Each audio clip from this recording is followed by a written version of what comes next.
La discusión acerca de la renegociación del Tratado de Libre Comercio con América del Norte obligó a México a voltear a otros países y recordarnos que tenemos por ahí de 11 tratados de libre comercio a nivel internacional. Por ello invitamos hoy en La Billetera a Frederic García, quien es presidente del Consejo Ejecutivo de Empresas Globales.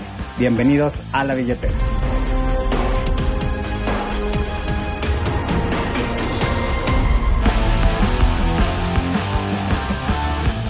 La inversión extranjera ha venido a México por un elemento clave, el Tratado de Libre Comercio. No solamente se trata de la inversión estadounidense, es de la inversión global.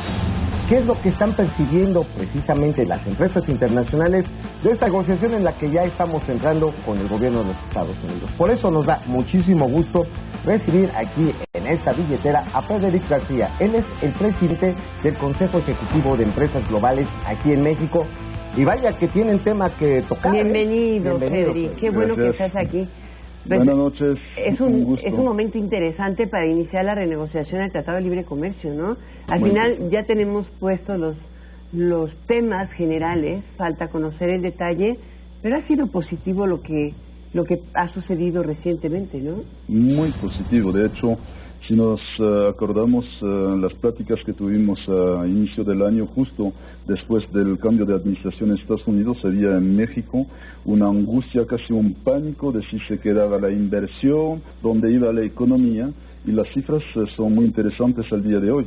Creció la economía, el peso se estabilizó y por fin empezamos a tener más certeza en dónde vamos con el proceso de negociación con Estados Unidos, e inclusive hay mucho más certeza también de la negociación con Europa, así que el panorama es probablemente mucho más interesante hoy que lo era hace algunos meses. En momento hablaste acerca de un punto bien importante, que es que esto significaba una oportunidad para que México pues tomara como referencia esto y creciera aún más. ¿Lo estamos haciendo? Y sí, ¿cómo? Sí, México definitivamente está tomando cartas en el asunto en forma muy interesante. Primero, México ha demostrado, y eso es algo que poca gente lo resalta, ha demostrado una capacidad de resiliencia muy fuerte. Acuérdate, hace 2 años, cuando se cae el precio del petróleo, todos piensan que se va a desmoronar la economía. Bueno, el año pasado. Y se ha mantenido. En enero pasado. Se desmorona el peso y se mantiene. Y ahora con la incertidumbre que generó el tema del populismo, el tema de las elecciones, el tema de que el libre comercio está retado, vemos que sigue creciendo la economía. Así que México ha hecho lo propio. Estamos trabajando desde el sector privado con el sector público para precisamente ver los varios escenarios para reforzar lo que es el eje de la economía mexicana, el libre comercio. Como el Plan 2030, ¿no? Ahí en el Plan 2030, que conoces muy bien, lo hemos platicado y es un poco la visión que nos hemos dado de tarea los empresarios del Consejo de Empresas Globales, que representamos unos 50 empresas de todos los sectores de la economía.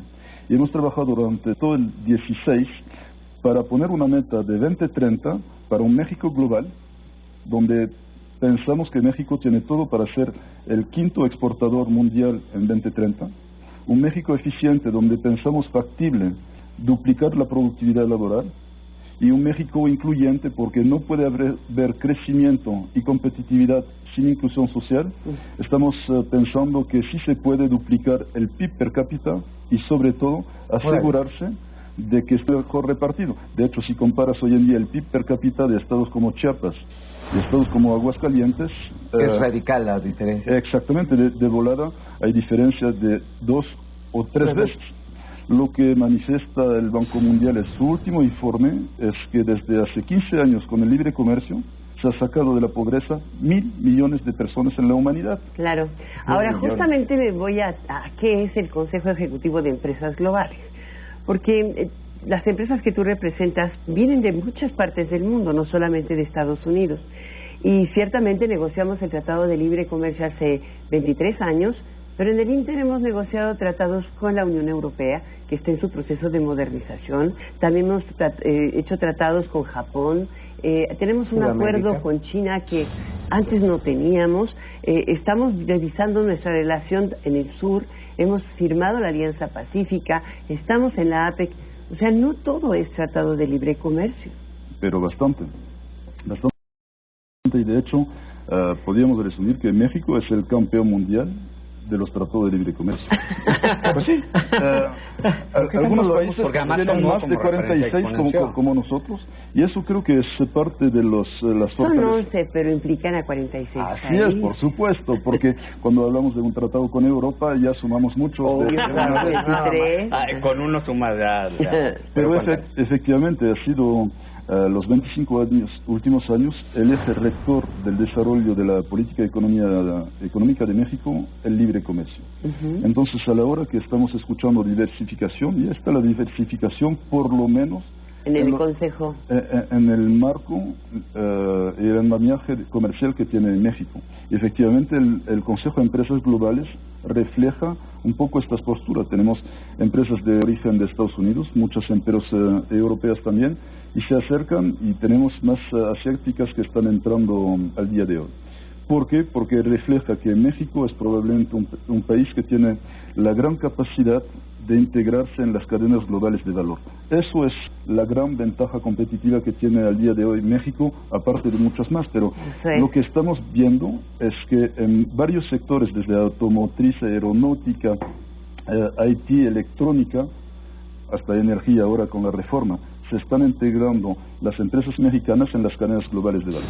Platícame de empresas globales. Son 50 empresas que están en México, que tienen huellas en muchos países, pero qué impresionante compromiso de inversión han hecho en medio de un proceso de incertidumbre.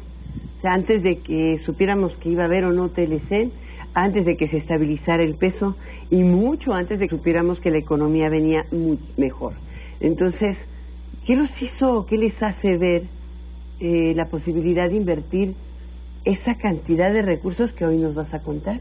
Mira, lo que de hecho he empezado a comentar, las fortalezas mexicanas, ¿cuáles son? Una mano de obra y una población joven que tiene mucho futuro, siempre y cuando estará bien preparada. Con lo que ya nos dijiste. Un andamiaje internacional con los tratados de libre comercio, la cercanía con la economía que sigue al día de hoy, la economía más importante del mundo. Es la número uno, el mercado global. La posibilidad, y de hecho es lo que está pasando en México, de la integración en las cadenas globales de valor.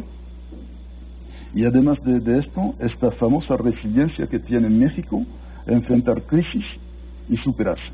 Con esto, obviamente, nosotros hemos hecho este trabajo de decir, a ver, vamos a proyectar a 2030. ¿Y por qué 2030? Porque 2030 son las metas de desarrollo de la ONU. La ONU ha planteado temas de desarrollo humano a 2030 con temas de sacar el mundo o por lo menos tratar de erradicar la pobreza en el mundo, temas de medio ambiente, temas de acceso al agua para todos. Así que la perspectiva 2030 nos pareció oportuna porque es congruente con lo que se está platicando en el Banco Mundial, ¿Y el compromiso de inversión? Y el compromiso de inversión son temas que siempre se platican en México de cuántas inviertan las empresas globales. Has hablado mucho del tema del factor humano. Si tú tuvieras que describir un perfil de cuál es el factor humano que ustedes como empresas globales, que no nos das la cifra, pero sí nos dices que van a invertir, ¿qué estarías esperando de nosotros los mexicanos para justamente continuar en esta ola expansiva? Hay un tema que está contemplado y descrito en la agenda de 2030. Es el tema de los técnicos superiores universitarios. Se hizo un estudio, tanto por el SEC, por ProMéxico y otras empresas del SEC, que demuestra que México tiene la necesidad al día de hoy de 1,5 millones de técnicos superiores universitarios. Oportunidades, porque vemos que en la industria tenemos gente muy preparados a nivel blue collars, obreros, y tenemos mandos superiores también bien preparados, pero mandos intermedios no hay. Y en la parte industrial es lo que necesita. Ahora bien, es un tema vocacional. Es un tema vocacional. Podría ser el director de informática en una empresa de alimentos, por ejemplo. En una empresa de alimentos para procesar las latitas, que vaya cada una debidamente etiquetada en su lote, y luego no hay quien lo haga. Así es, o el ingeniero que tiene diseñado o sabe hacer diseños, y hay todavía pocos en México, pero luego para hacer la industrialización se queda a nivel de ingenieros porque no hay mandos intermediarios que lo sepan hacer. Entonces estamos hablando de reforzar... ¿Oyeron, chavos? Ahí está el mercado de trabajo. Ahí está el mercado. Eso es un gran mercado, es un gran mercado porque es un nivel de bachillerato más 2 o 3 años de estudios más, y se ha comprobado en Europa, en Estados Unidos, en América, por ejemplo, en Chile hay mucho más técnicos que aquí en México. ¿Las empresas globales podrían o tienen algún esquema de vincularse con la educación pública y privada precisamente para el desarrollo de estas capacidades? Definitivamente. Cierto.